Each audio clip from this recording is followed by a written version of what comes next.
The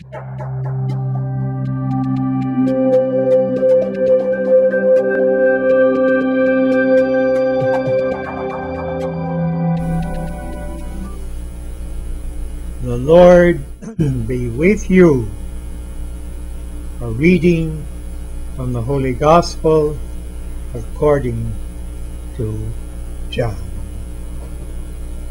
Jesus said to his disciples, "This is my commandment, love one another as I love you. No one has greater love than to lay down one's life for one's friends. You are my friends if you do what I command you. I no longer call you slaves, because a slave does not know what his master is doing. I have called you friends, because I have told you everything I have heard from my Father. It was not you who chose me, but I who chose you and appointed you to go and bear fruit that will remain, so that whatever you ask the Father in my name, he may give you.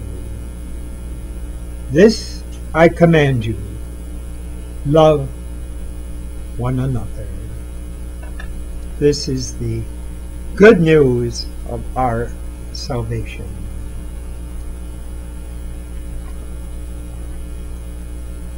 Again, on this Friday, we are taking another passage from the Gospel of St. John.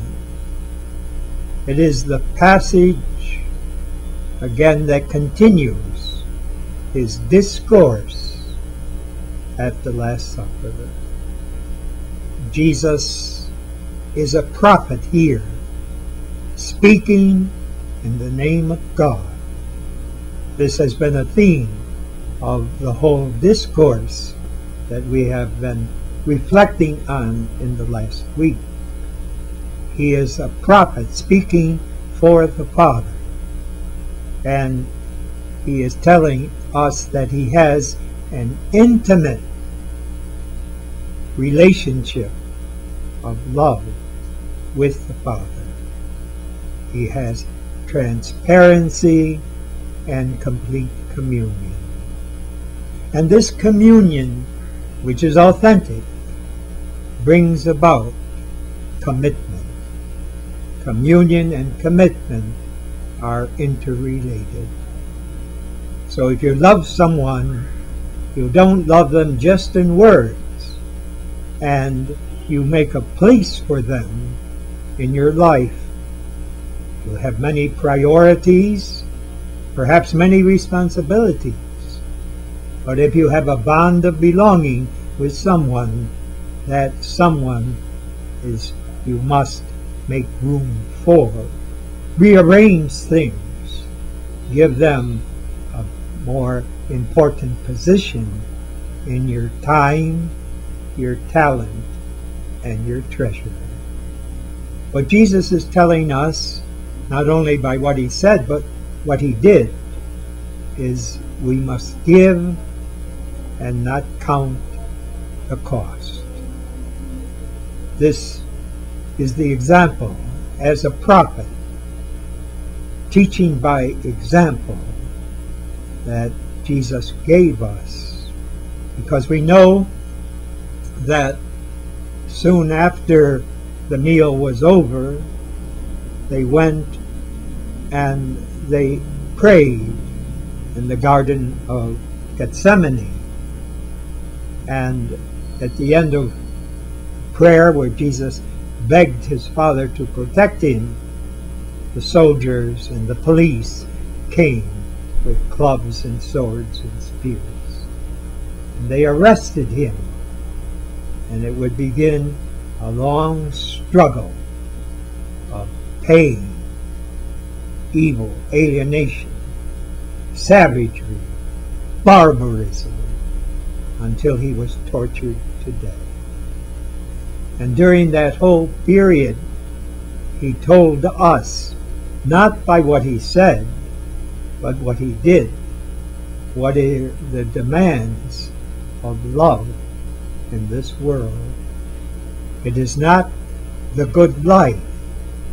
It is not sharing our possessions and our time and having everything we want and our human desires and yearnings. It is having a commitment which comes from a communion. That's what Jesus says in today's gospel. I always do what my Father wants. At the end of his prayer in the Garden of Gethsemane, he said to the Father, "Take this chalice away from me." He dreaded what was going to happen to him. It was painful, even though he was the Son of God. But then he added something which tells it all. But not my will, but yours be done. And what we have to realize is that the Father loved Jesus as much as Jesus loved the Father. And the Father did not want Jesus to suffer. He didn't tell him, you are to suffer to make up for all the sinfulness of others.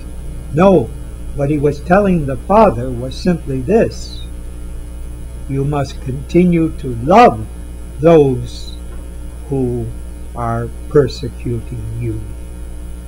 Jesus, in his teaching during his public ministry, said, you must love your enemies. You must turn the other cheek. You cannot avenge people who hurt you. That's against my teaching. It's against the teaching of the Father. We must not hate. We must not try to have others suffer the way they make us suffer. You can't bring peace, freedom, and joy that way. And so he had not only to teach that, because people would say to Jesus, you don't understand, Jesus. You haven't gone through what I'm going through. But no one can say to that Jesus now. Why? He's been through more than any of us could possibly suffer. He suffered physically, he suffered emotionally, he suffered spiritually. He was abandoned by those he gave his most to. He was betrayed, denied by those who were his disciples. And the others mocked him and tried to destroy his spirit, to prove that he was not a prophet, he was not the Messiah, he was not the Son of God. But they failed, because Jesus was honest, he was open, he had complete integrity, and he loved others the way the Father loved them. And he's teaching us that we must love others the way he loves them.